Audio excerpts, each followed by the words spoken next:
Good morning. I want to say thank you and welcome to the second and final day of the conference.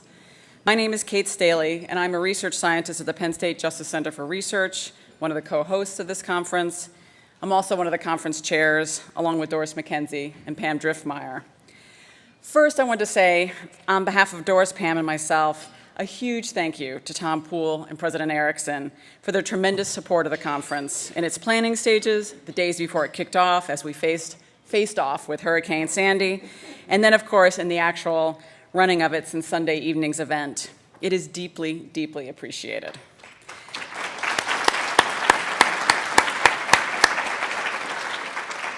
And with that, I must extend my thanks to all of you for coming to the conference, despite the added challenge of bad weather, school cancellations, and I'm sure much adjustments to make it happen. So thank you very, very, very much. I think it reflects the growing recognition that we need to know more about child sexual abuse so we can do more to end it. I want to briefly tell you that today's group of speakers is as amazing as yesterday's, so I don't want to take even a minute away from getting started with them. I just want to remind you about a few details. First, please visit our exhibit room and the book sale areas. The book sale is back on today, and we have about 25 exhibitors who were able to come despite the weather. They would love to talk to you about what they do and give you some of their literature, give you some of their freebies.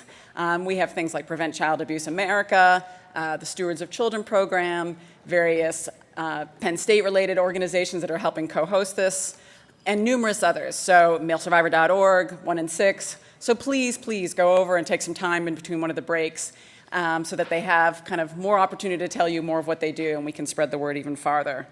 And I also wanted to say, as for today's speakers, each speaker will be introduced, and then there will be approximately 45 minutes, as we've been kind of doing yesterday, and then about 15 minutes for audience questions. And we really, really want your questions. So please remember to write your questions on the cards that are on your tables, then raise the card in the air so that people who are around the room who are helping us with this can see them. So can the people around the room who are kind of the helpers picking up the questions raise your hands? Great. So raise your hand high with it. Please submit as many questions as you want, and please do not wait. You don't need to wait until the end of person's talk. You can submit, you can submit as people are talking. We're also taking questions by email and during the conference by Twitter, so you can submit that way should you wish to. The question panel sitting here in the front will sift through the questions and ask them for you. All questions are welcome. The panel's job is to ensure that just simply that they're on topic and not too long-winded so that we contribute to the conversation. They'll try to get as many questions as possible. Each morning and afternoon of the conference, we'll have a different group of panelists who will be sifting through the questions. Our panelists this morning are Dr. Sandy Azar, professor in psychology. We're so happy to have her. Dr. Mark Feinberg, I think, is on his way, I'm sure. He's a professor in the Prevention Research Center here at Penn State. And along with them is Ian Elliott, who's a research scholar at the Justice Center for Research, who will be monitoring the tweets that are coming in and tweeting back. I will add that yesterday afternoon, Dr. Keith Kaufman talked about a promising reentry to the community program for sex offenders that he was talking about called Circles of Support.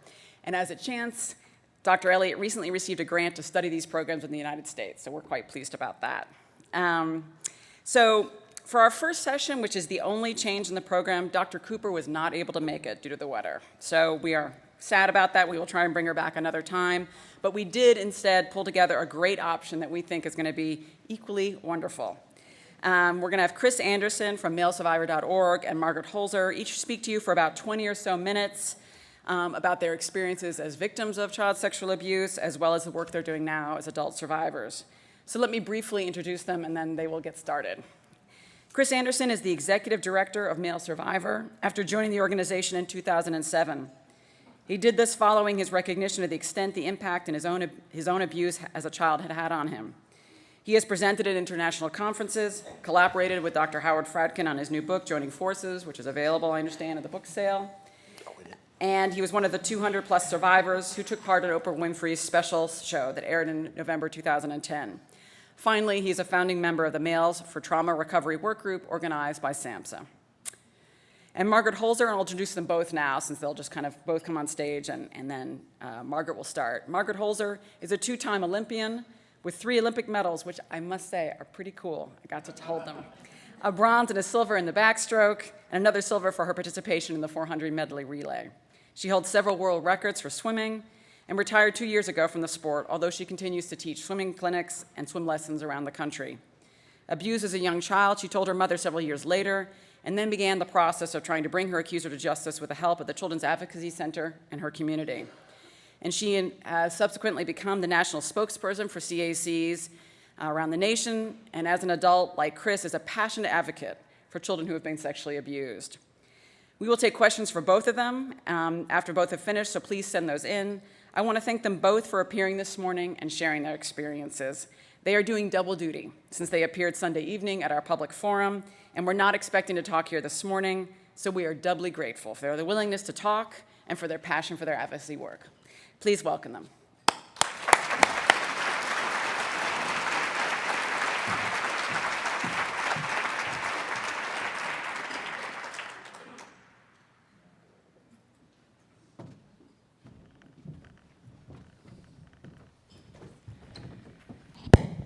As you guys can see here, I'm bringing my phone up, and it's not because I'm planning on tweeting from the stage. It's my official timekeeper, so I don't steal all the time, and Chris doesn't get to talk at all.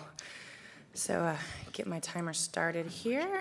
Got about 20 minutes, and here we go. So I am Margaret Hoelzer, and for those of you guys that were here on Sunday night, I'm going to do my best to not say the exact same thing, and I'm going to try to keep it changed up a little bit here.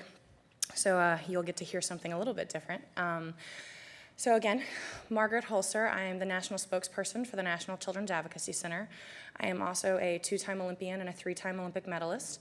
And more importantly, I am a survivor of childhood sexual abuse.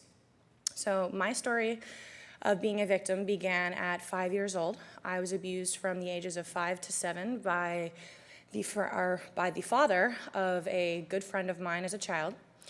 So like so many children out there, I would go to this friend's house to go play.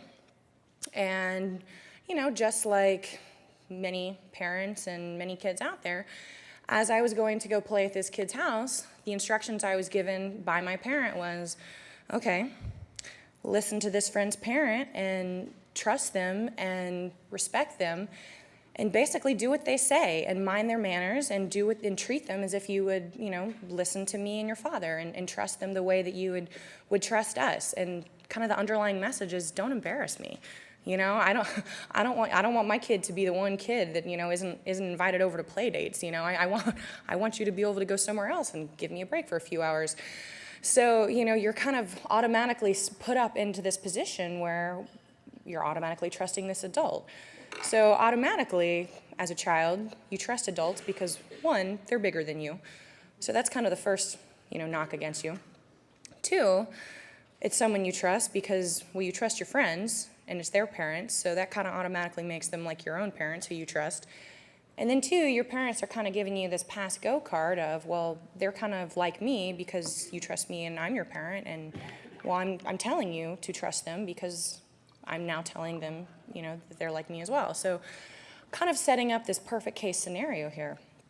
So I would go over to this friend's house on a regular basis to have these play dates. And, you know, man, I mean, this friend's father was by far the coolest parent of all of my friends' parents. So, you know, when I would have play dates, my mom would kind of, you know, my mom and my father, they would observe. You know, my mom would be in the kitchen doing the dishes or something, and we would be in the backyard, and she was always observing these play dates. You know, she was never a part of them. Well, my friend's father, he was always a part of the play dates. If we were climbing trees, he was climbing trees. If we were playing hide and go seek, he was one of the kids. He was just like a big kid. But he was always an interaction in the game. He was always playing as part of the game. Whereas my parents were just observers of the game. They were never actually a part of the game. And in short, they weren't really a whole lot of fun.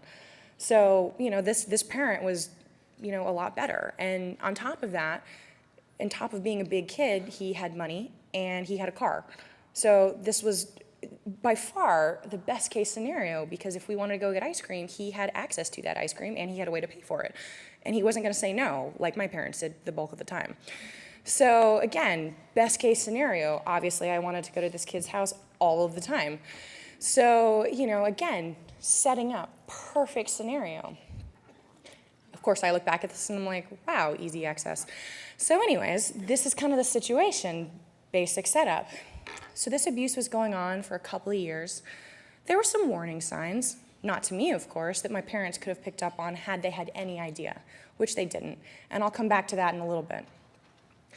So this abuse went on for, like I said, about 2.5 years. And I was very lucky. This family eventually moved away. That's how my abuse stopped. Not because I did anything, not because my parents did anything. I have no idea why this family moved away, got a new job, who knows. But eventually this family moved away and my abuse stopped. So that, I guess I got really, really lucky because of that situation. So this family moves away, I'm 7 years old, I don't tell anybody. Well, this man had told me not to tell anybody. This was our secret. I can keep secrets. I mean, everybody, that's a good quality. You want to be able to keep secrets. That's important. So, this man was my friend, so I kept our secret, and I didn't tell anybody. Well, the great age of 11, I was talking to a friend of mine, and for whatever reason, it somehow came up in conversation. I don't know what the cues were, I don't know why I decided to tell my friend, but at 11 years old, I decided, and somehow this came up, and my friend says, well, Margaret, I think you were molested. You should probably tell your mom. And I was like, huh.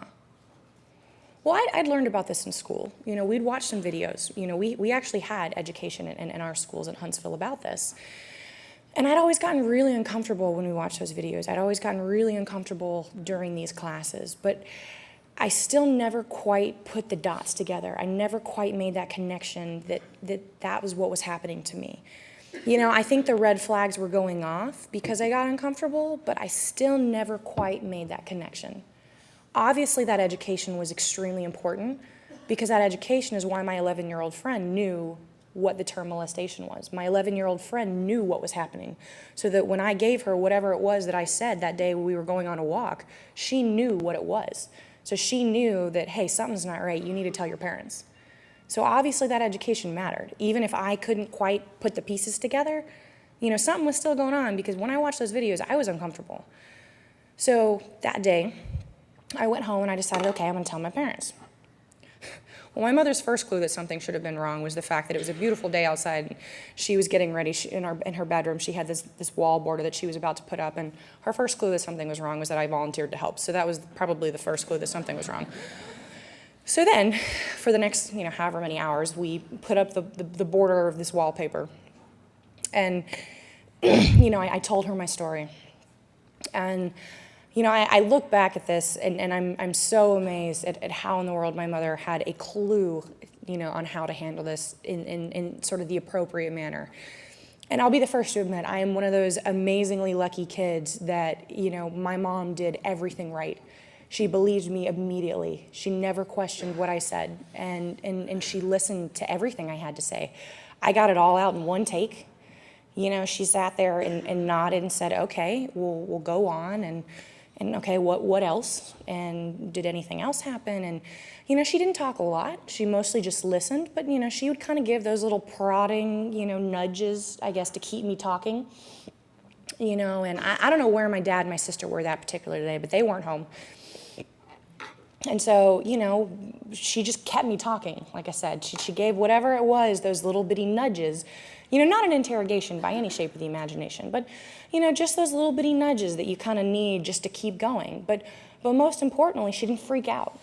She was very, very calm. She didn't cry. She like I said, I look at that, how she handled that situation, and I have no idea how she was so calm hearing her child just tell her this horrible, horrible, story. So, I basically just completely collapse her world, and then I go on about my day, and I'm good to go. So, meanwhile, behind scenes, she calls the police because she has no idea what to do. And at some point, my father comes home, and my sister comes home, and so of course she tells my dad, and what do we do? And somewhere in this process is when the police are called, and of course they talk to my sister and say, has this happened to you? And what do we do? And and of course, the police come, and then, that's when the Child Advocacy Center got involved, and because the police, of course, said, okay, this is who you talk to. And I look back at this, and it's, when I was a little kid, I asked 1,000 questions about everything under the sun. And, whenever my mom didn't have a readily available answer, which was probably a lot because I asked so many questions, she would always, I would say, how did you know how to do this? And she's like, well, I learned it in mommy school. And I was kind of like, oh, okay. Like, that made perfect sense to me. Like, I never questioned that. Like, it just, perfectly made sense. And the beautiful thing about this is I never stopped to think about when that actually happened. Like, was mommy school, like, after high school? Or was that after college, Like, was that a class that you went to, like, in college? Like, I never really thought about, like, when it happened. But I just was like, oh, okay, cool, mommy school. And, unfortunately, the sad thing about this is mommy school doesn't cover what do you do when your kid is sexually abused. So, that's kind of where the Advocacy Center stepped in. So, all of a sudden she's like, all right, I've got the manual for mommy school, and I'm looking through the index and it doesn't say what to do. So, we go to the Advocacy Center, and I'm not gonna lie, we sat in the parking lot because I was terrified that what if somebody that I knew saw me going into this Advocacy Center and they knew what that meant? And what if somebody knew that this horrible thing had happened to me and my friends found out? And what if somebody knew? And I didn't want that. So we sat in the parking lot for half an hour. I don't know how long we sat there, but I made sure that nobody knew that this was gonna be what happened to me. So we went in, and I got the help I needed, and I apologize that I'm getting a little choked up, but we went in, and they were amazing. And it's my Advocacy Center. It's mine. Every single person there.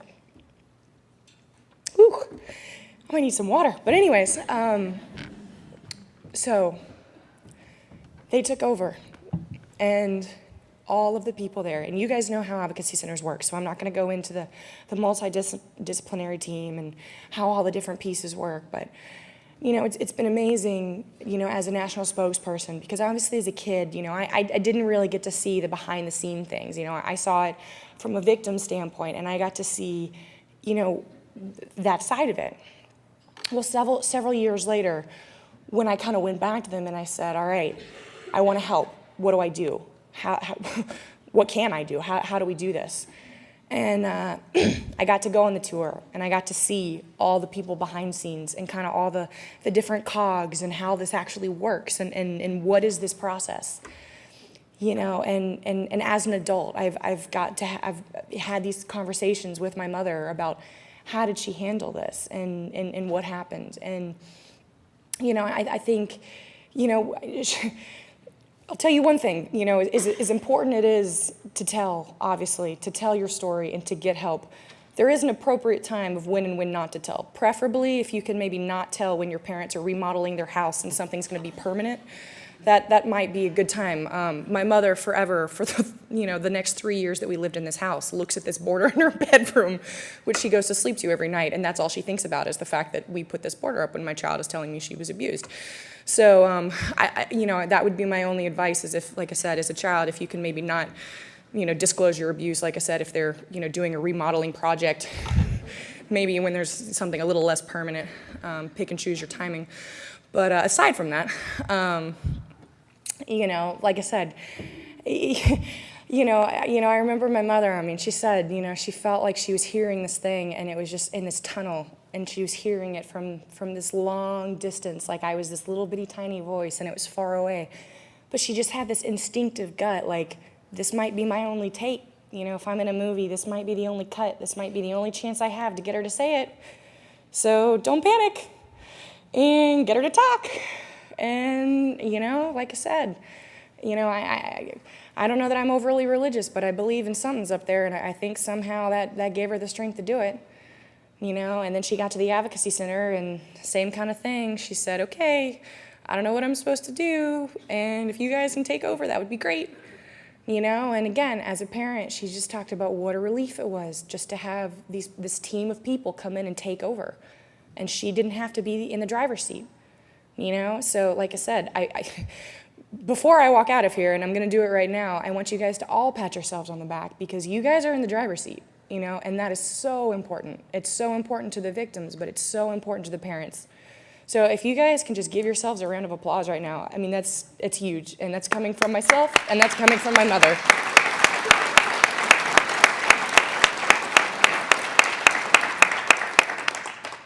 So anyways, so like I said, I mean, that's the part of it that I've gotten to see as an adult, going back, because as a child, you know, I didn't see that. I got to be the victim, and I got to see my side of it. But it's been fascinating to go back and see, like I said, see the inner workings, see, you know, all the people involved, and the side of it that you guys see, and the side of it that you guys are actively doing on a day-to-day basis, and to see what my mother was seeing, and to see how, you know, like I said, what a relief it was to her to not have to be in charge anymore as a parent who didn't have any clue what it was that she was supposed to be doing, to have somebody tell her what to do.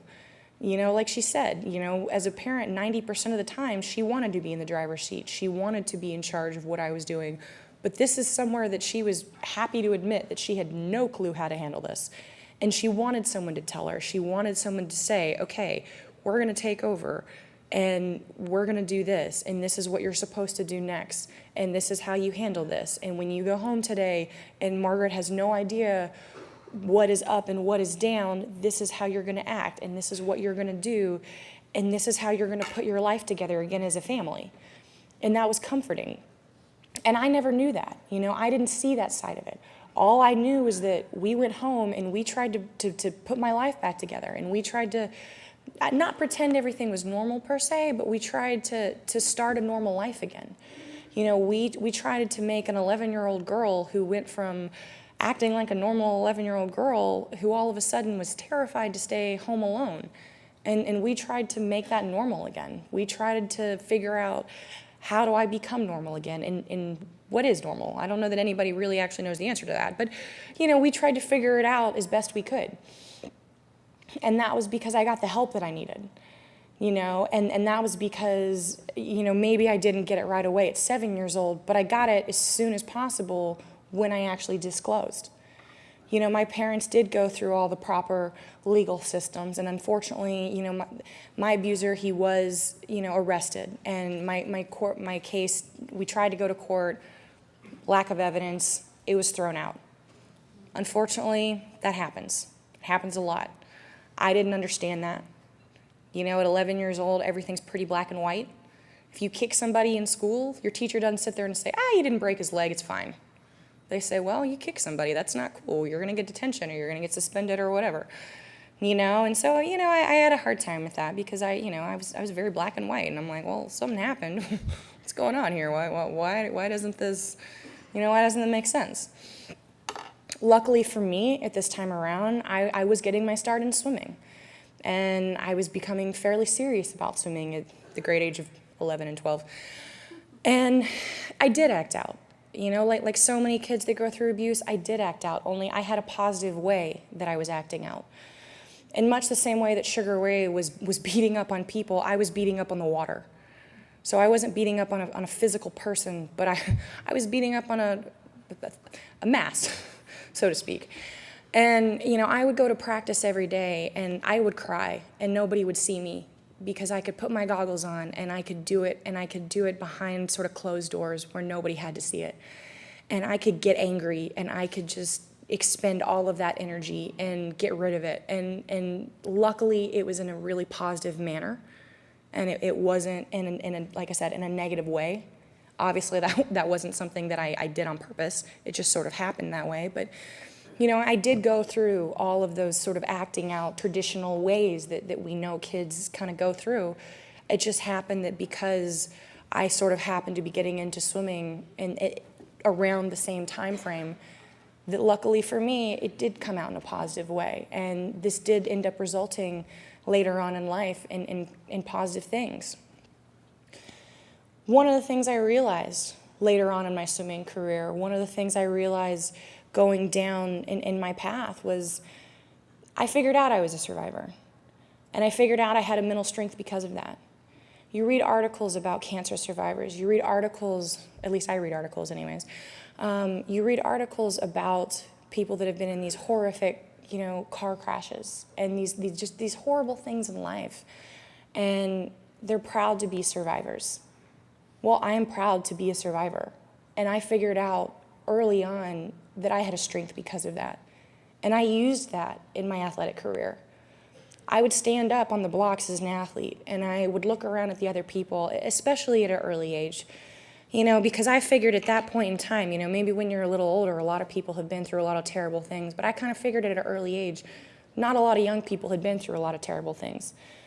And, I'm half engineer, so I kind of always have this weird analytical way of thinking, but I say I'm half engineer because 2 grandfathers and my father are engineers, so that's kind of where I get the half way of thinking that.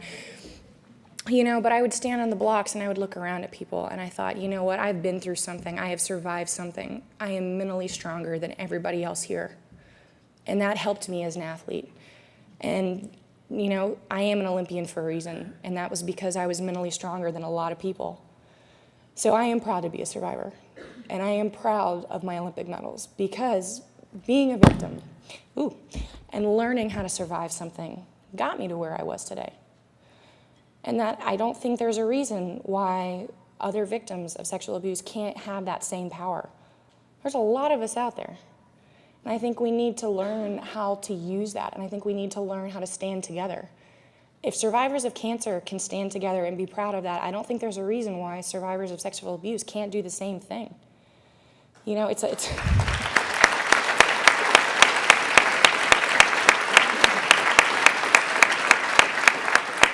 I say it's a horrible thing, obviously, and in no way am I trying to downplay that, but I think just like any other horrible road bump, maybe a slightly larger road bump than other road bumps, but it's just a road bump, and I think if there's anything that anybody can listen to me talk and walk away remembering, I think that my two main things, and I'm going to shut up here in just a second so Chris can talk, but I think my 2 main things are the importance of telling, being that squeaky wheel. I was lucky enough that the first 2 people I told did believe me. And unfortunately, that's not always the case. So obviously being that squeaky wheel, tell until somebody believes you, because they will. Somebody will believe you. Getting the help you need, because it is so important. I am a living testimony of that. I got that help. I got it. Getting that help you need, it is so important. You guys all know that. But also you can overcome this. You can reach your goals, whatever that means, whether that's being a CEO of a company, whether that's being an Olympic athlete, whether that's having a happy marriage, whether that's having a happy relationship. Whatever those goals are, it can be done. Sexual abuse is not the end of the world. It's a hurdle. It's not a fun one, but it's not the end of the road. Thank you guys so much.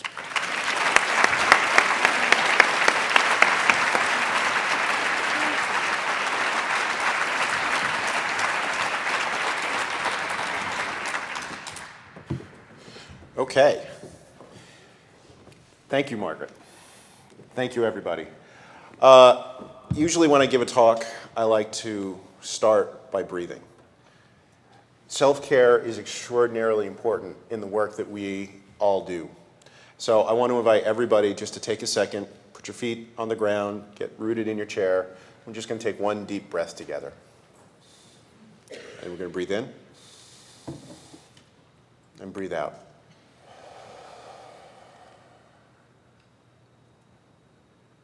Usually I do 3 breaths, but I got to go fast. So I'm not going to talk too much about my own personal story because I feel like my story kind of pales in comparison in some ways to Sugar Ray's and Margaret's. I don't have an Olympic medal to tout.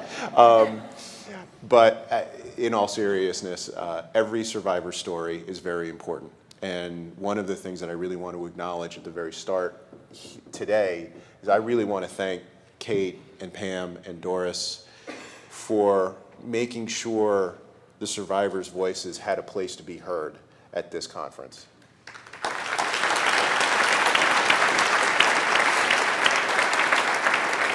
So I'm going to try and go New York style, and I'm going to plow through a bunch of information. What I want to do for the next 15, 20 minutes or so is actually try and use this opportunity to share with all of you some information about male survivors that you might not be aware of, that you might not think about.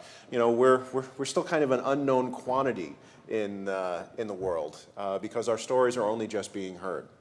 In some ways, we're about 30 years behind where female survivors are in terms of public recognition and resources being available to us. So I want to take this opportunity to try and just educate everybody here about some things that you should know about folks like me. What am I going? Had the wrong one. So I also start my talk saying I don't have any letters after my name. I come to this as a professional peer advocate. I feel like I've been through so much therapy in my life, I should have an honorary Ph.D., but nobody's given me that yet. So, but everything that I'm saying is coming from the perspective of being a client, of being a consumer. And that's where this talk really had its origins in. Blow through some of this. This map is the usage stats through earlier this month for www.malesurvivor.org. Which is really sort of the core of what we do. And the reason I wanted to show this to you is every country in green is a country that somebody has come to our website from. So far this year, we've had over 500,000 visitors from over 200 countries access the resources on our website. Now, the reason I'm showing that to you isn't just to brag, but to stress that this is a worldwide problem. And the resources that we have are so desperately needed that we are getting people from all over the world coming to our website to try and get this information. You all, I'm just going to read the quote because it speaks so eloquently. You know all that sympathy that you feel for an abused child who suffers without a good mom or dad to love and care for them. They don't stay children forever. No one magically becomes an adult the day they turn 18. Some people grow up. Some people grow up sooner, some people grow up later. Some never really do. But just remember that some people in this world are older versions of those same kids we cry for. So they say sometimes a picture is worth 1,000 words. I love this picture. So instead of sharing with you a lot of the details of my story, I just want to show you a picture of who I used to be.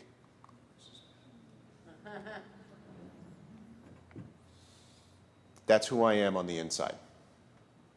When you see me talking up here, dressed up like this, one part of me inside is still standing in front of that tree, terrified that I'm alone in the world.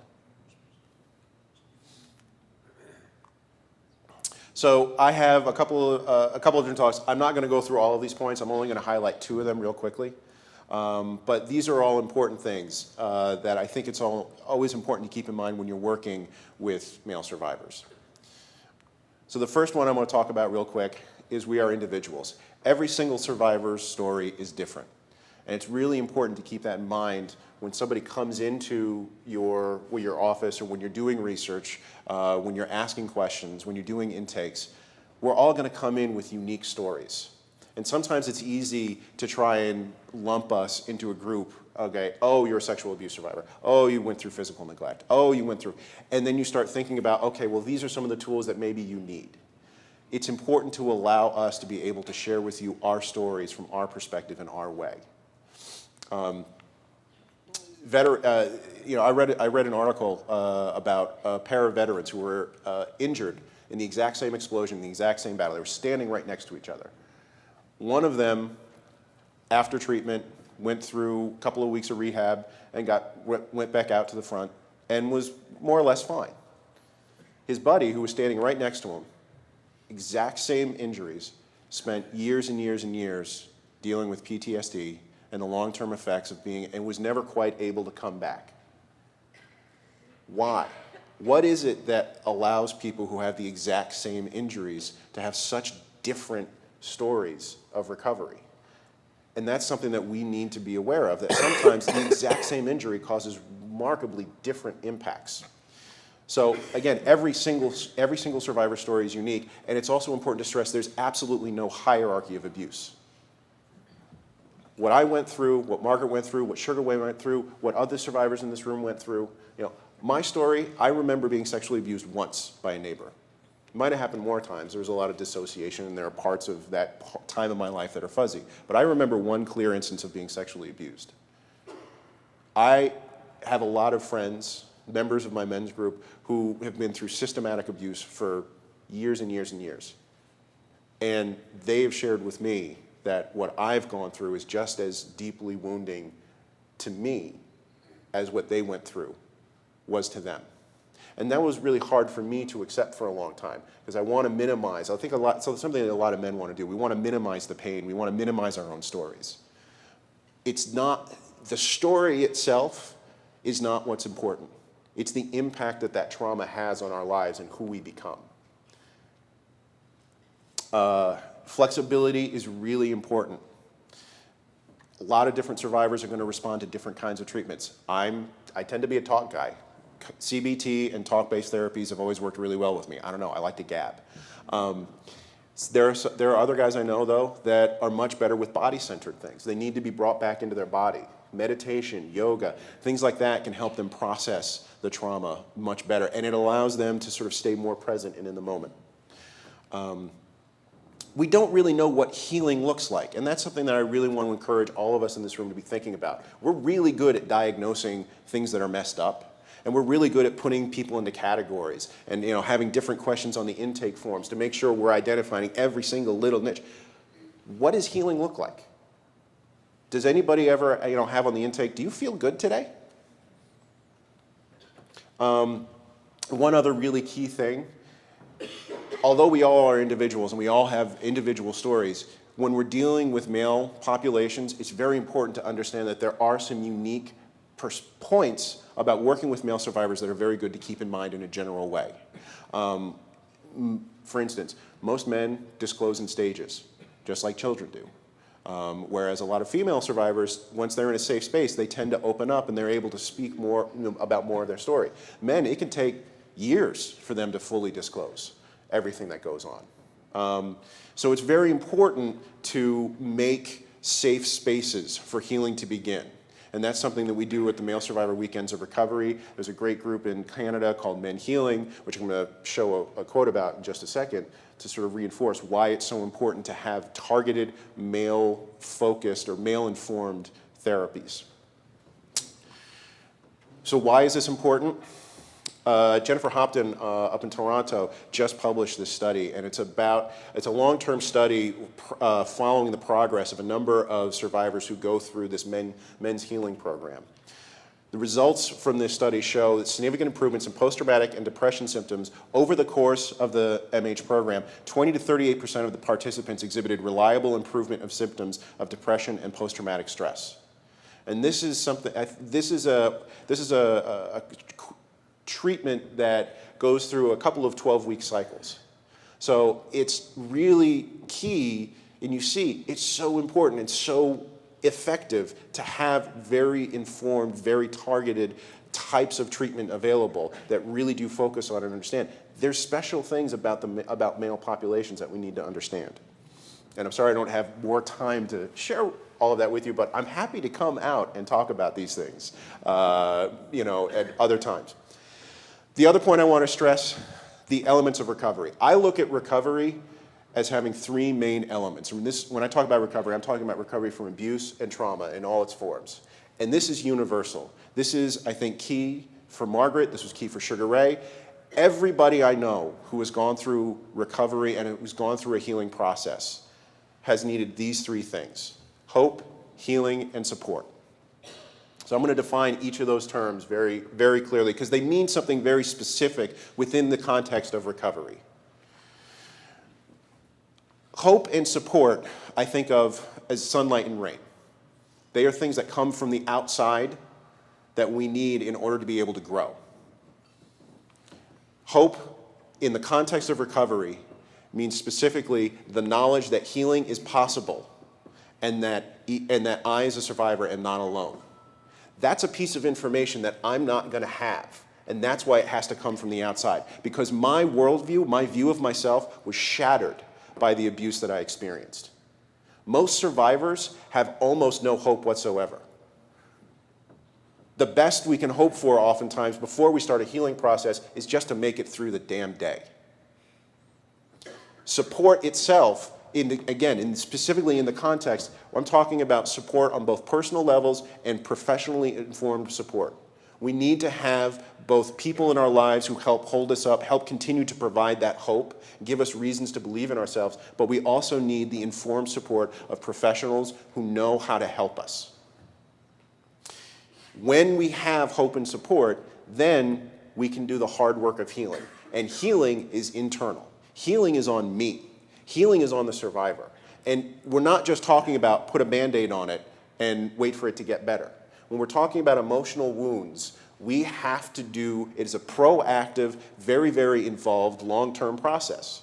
From a neurobiological level, trauma and abuse create patterns of behavior, patterns of thought that are very dysfunctional. And it takes us time to build up new skill sets. It can be done, but we need to do it over and over again. So I have just a couple of thoughts that I also wanted to share in the last couple of minutes I have.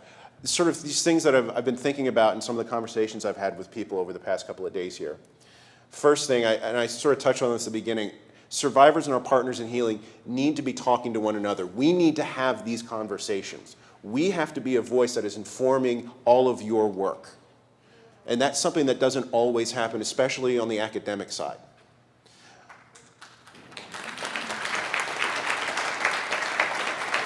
I was not expecting applause for that. Cool. And in order to get more voices, we need support. Going back to, again, those three elements, especially men. Men will keep silent until we know, until we're told, until we're given the opportunities to come forward in safe and repeated ways over and over again. You can talk about this. Abuse doesn't discriminate. Neither can we in our efforts to fight against it. Margaret and I are very much the same in that we're both survivors. But there are a lot of people who look at her and who look at me and will gravitate towards her. And they'll look at me with suspicion. If I wanted to apply for a job as an elementary school teacher, or if I wanted to coach a youth sports team, I might not actually make it past the background check because of the vampire myth, because there's a mistaken assumption that I'm at higher risk to become a predator. And there was some great, Dr. Finkelhor and some other people yesterday showed some statistics that show that's not true, but we need to be speaking about that. And we need to bring the kind of resources to bear for male survivors that have not been available for the past 30 years. We know 1 in 6 and 1 in 4 are strong statistics. Even if the rates are going down, and I'm hopeful that they are, there are tens of millions of survivors out there who need our help and our support, and we cannot let them just be ignored.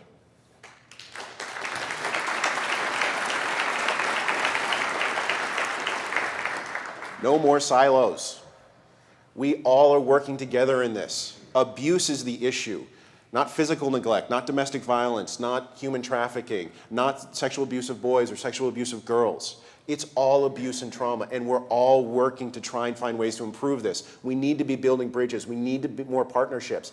I, as a survivor, need you to be partnering with me, and I need to be building bridges with all of these organizations, everybody out there, because we're all in this fight together.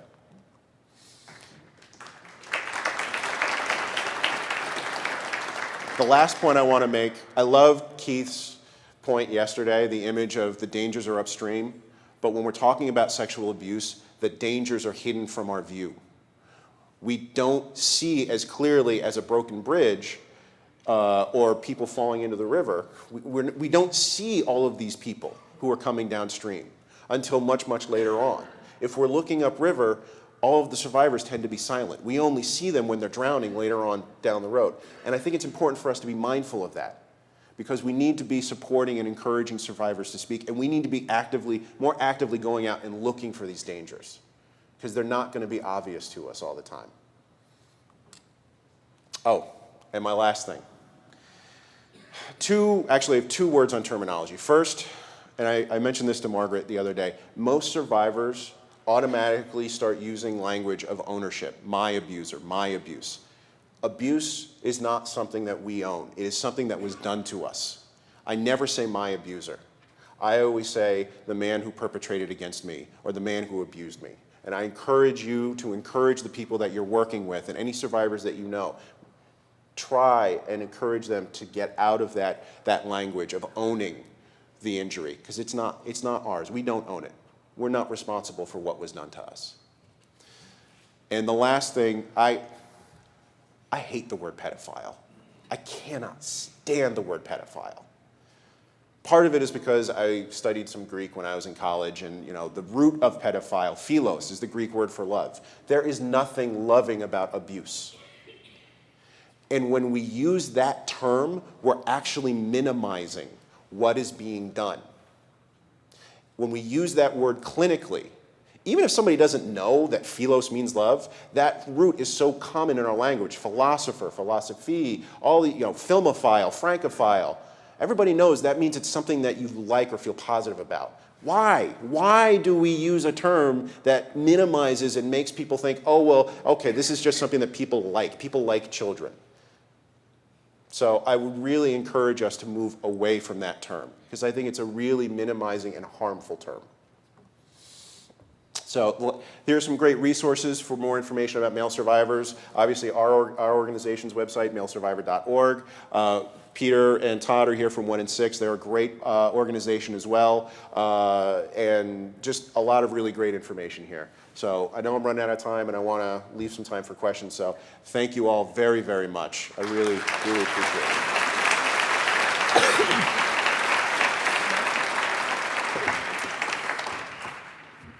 Okay.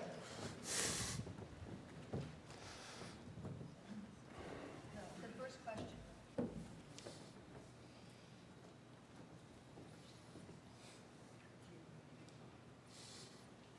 Say, I hope we have some questions. They're working on it. So how awesome is it to walk around with Olympic medals in your pocket? Come on. That is cool. I do have them with me if anybody wants to see them. Just catch me in between the breaks. If you go to our Facebook page, MaleSurvivor.org, there's a picture of me holding the medals last night. I was like, I was like, oh my God, I didn't think it was going to feel this awesome, but this is really cool. I'm in awe. I can't swim, Margaret, and I can't turn on a mic. This is the first question from the audience. I want to thank you. You've given me as a gift as a therapist, because I saw lots of very little kids who were maltreated, but I don't know what happened to them as they grew up. So you've given me the opportunity to see two that have grown up. For me, that's been a tremendous gift as a therapist. The first question is from the audience is, as a girl telling your mom that day, were you aware even then that you needed her to stay calm, or were you worried she would freak out and this would be your fear come to life, that it was something she couldn't cope with or couldn't hear? I don't know that I was aware that I needed her to stay calm. In hindsight, I'm obviously glad that she did. I think if she had panicked, I would have panicked, and then in turn I would have, sort of clammed up, which was, I think what she was telling herself. In our talks as adults, she's kind of said to me that her whole thing was that she kept thinking and repeating over and over to herself was, I have to stay calm, because if I panic, Margaret's going to panic, and then she's going to be afraid to tell me. So I don't know that I was consciously thinking that at 11 years old, but I think she's absolutely right. I think if I had seen her be afraid, I would have been scared. In much the same way, I remember a thunderstorm when I was really little, and I would go get in bed with my mom because it's thundering and lightning out scared, and I was afraid, our house was going to catch on fire. And so I would go jump in bed with mom and dad, and it wouldn't have been very cool if they had acted like they were scared, even though I'm sure they were. So, I think kind of in that same attitude, your parents are always supposed to be brave, and they're never supposed to be scared of anything. They check the bed, they check under the bed to see if there's monsters. So I think if I had seen that she was scared, I would have been scared, and I probably would have stopped talking. The second question from the audience. Margaret, you said you were normal prior to telling and that your fears of being alone started after telling. How do you understand that now, that you didn't have a lot of clear symptoms of anxiety and trauma before telling? And Chris, I'm wondering if you could talk about also the effect of talking and disclosing. Yeah, I think, honestly, I think it's because I kind of didn't put two and two together. There were symptoms before. I had an extremely difficult time learning how to read. And I've since learned that, children will sometimes put mental blocks in certain areas. And I think one of the reasons that I had a really, really hard time learning how to read was because I sort of had this mental block in that area. So I think there were symptoms in my childhood, and we just kind of didn't know. I think all my teachers just thought I was stupid. But, as far as staying home alone, that in particular wasn't a symptom. And then I think once I realized sort of, I did kind of put two and two together and realized the abuse, and then I just became afraid. So I wouldn't say that was so much of a symptom, as it's just, it became a fear. And then all of a sudden, I think that's when the stranger danger part of it sort of kicked in. And then I think I was afraid that, someone was like going to abduct me or come into my house or that kind of thing. And, and obviously children act different ways, but that was a situation where I was more comfortable outside, because I felt like, okay, if someone comes into my yard, I can run away from them. I can get away, as opposed to, I felt like if I was in my house, I felt like I was locked in, and I didn't feel safe being in a locked house because I felt like I was trapped. So it was just kind of more of, I think, the location. So I don't think it was that there was a lack of, symptoms. I just think that they were showing themselves maybe a little bit differently. I would say one of the really important things to know and keep in mind is that there are a lot of men who constantly try to tell in different ways, but find themselves shut down, and there's a lot of pushback, either from other guys and the whole concept of masculinity. You have to be strong and silent and invulnerable, and you can't show your weakness, you can't cry. And oftentimes, sadly, again, this point, and this goes back to the idea that we're kind of 30 years behind in terms of resources. There are guys who actually find the courage to call a rape crisis line or to call a domestic violence center, and they're told, we don't have any resources for you.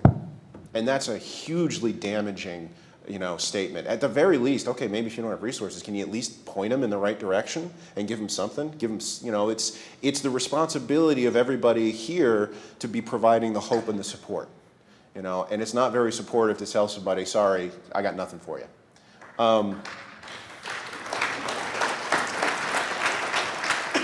In terms of how important it is to be able to speak, I think that's the first step of the healing process. And it's important for men especially to be able to share their story in a safe place. And once we're able to, I say every time we're able to share our story as survivors, male or female, every time we speak our truth, a little bit of the shame that we've carried with us our entire lives flakes off, and we can get to see a little bit more of the truth of who we are inside. I seem to have all the questions for you, Margaret. This came from the audience. Would you be willing to talk a little bit more about your dad's reaction? Absolutely. It was interesting because most of my dealings were with my mother. And honestly, the primary reason for that was, as most of the women in the room can probably relate, you really don't ever want to talk to your dad about sex under normal circumstances. And you certainly don't want to talk about sex in inappropriate situations. I always had the knowledge that I could talk to my father about my abuse, first and foremost. So that was, I knew he was there for me, and I certainly had that knowledge, and I knew that I could talk to him. It was uncomfortable, and so I was always more comfortable talking to my mother. So the majority of going through this whole process, I would talk to my mother, and then I kind of relied on her to relay things to him and to talk to him, because I was just simply uncomfortable talking to my father about this. But I always had that knowledge that I could go to him, and had something happen to my mother and she had not been in the picture, I always knew that he was there for me, and I always knew that I could talk to him. So I didn't actually ever really see his reaction, because I didn't actually tell him. My mother was the one that told him, and I have been told that his first reaction was obviously that he wanted to go find this man and beat him into a bloody pulp. I think my mother talked some sense into him, and of course, she said getting arrested is not going to help our cause here. So yeah. So at that point, he did not go and beat him up, and they went to the police and of course took things through the legal course. But my father definitely was a part of the process, but I think realizing that I was sort of uncomfortable and just that it was very awkward for me, he took a back seat and sort of let my mother sort of drive the car, so to speak. Of course, like I said, I knew he was there, I guess is all the best way to put it, is I knew he was there. It just, I sort of went to my mother for guidance, because that was what was more comfortable for me. Question for both of you. How will you teach your kids to keep safe? I think open communication first and foremost. I never doubted, when my friend told me, go tell your mom, it never even crossed my mind that I couldn't talk to my mother about it. It never even occurred to me that she wouldn't believe me. Those were never two thoughts that even entered my mind.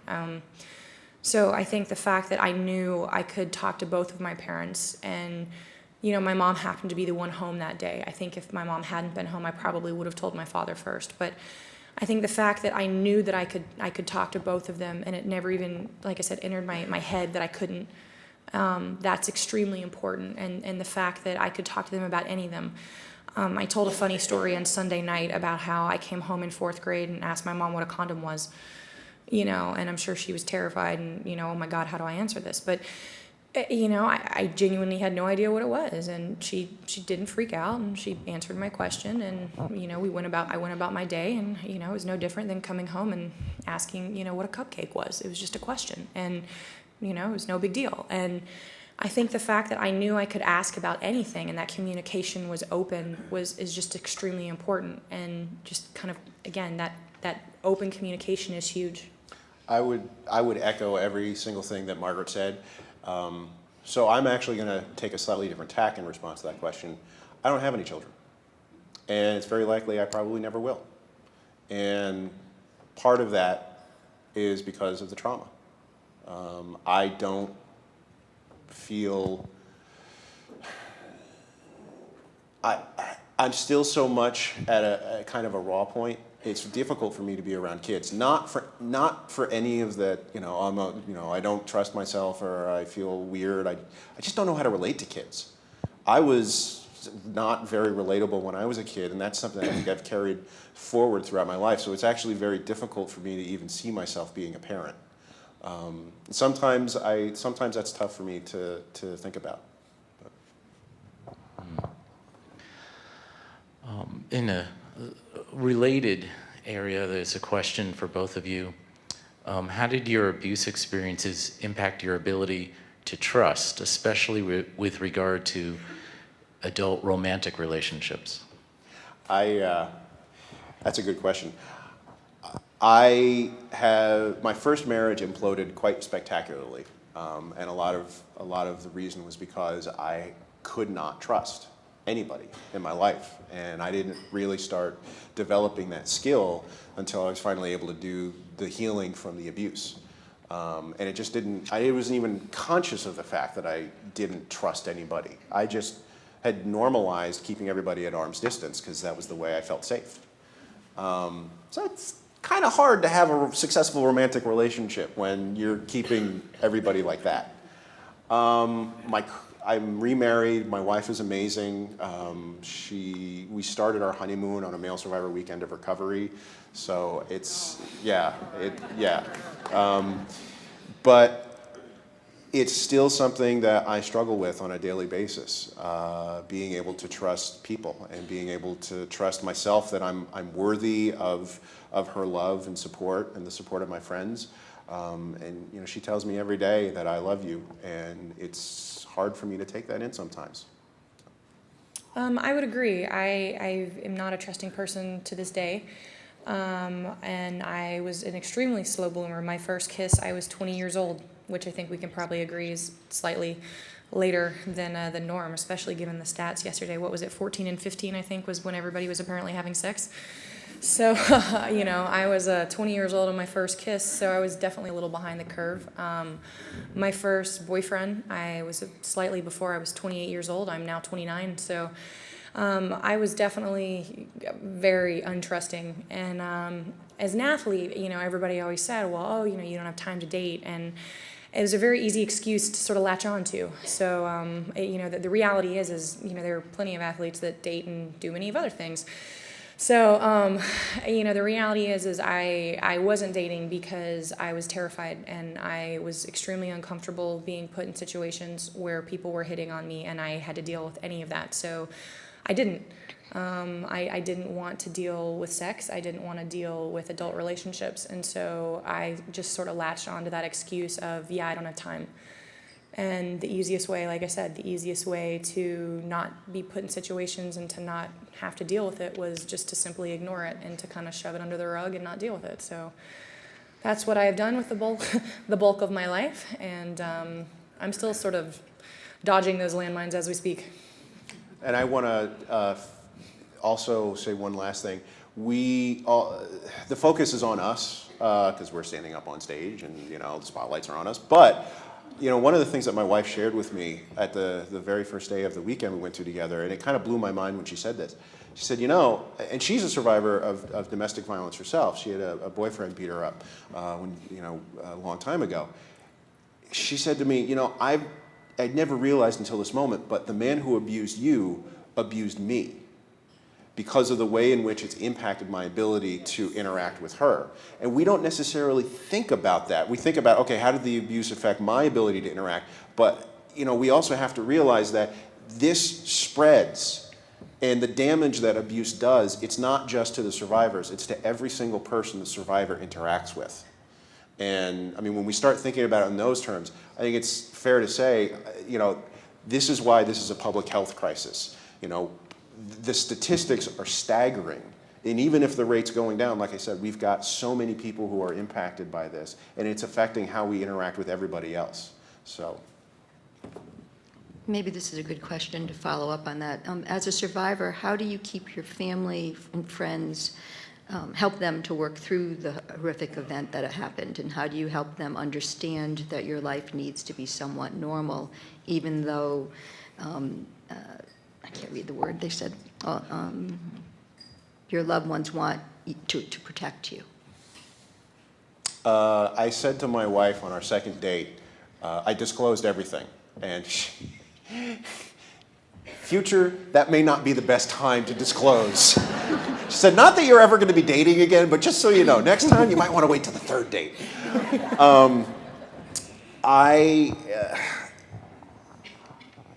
We need to have more resources for partners, because a lot of this speaks to a real lack of information and support for partners of survivors.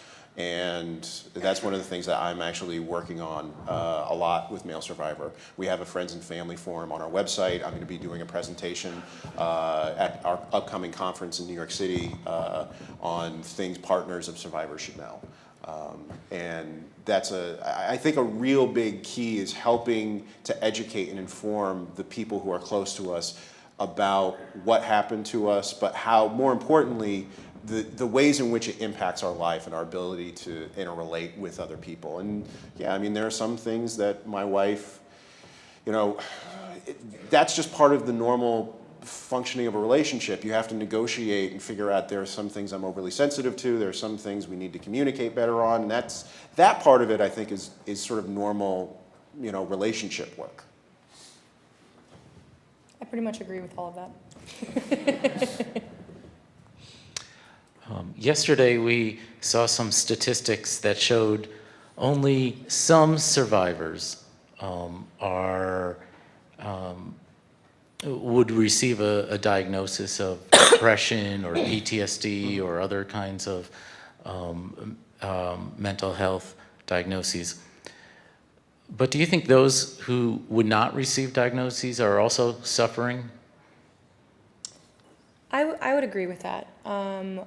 You know, I think I would suffer from being an overachiever, which the general public wouldn't say is a problem. But the reality is, you know, something I discovered a few years ago was if you look at a normal athlete, if you look at an Olympic athlete, for example, you know, if a normal person is here, a normal athlete, they want to be better than people. And so they do all these athletic achievements because they like to feel like they're better than people and they like to do all these things.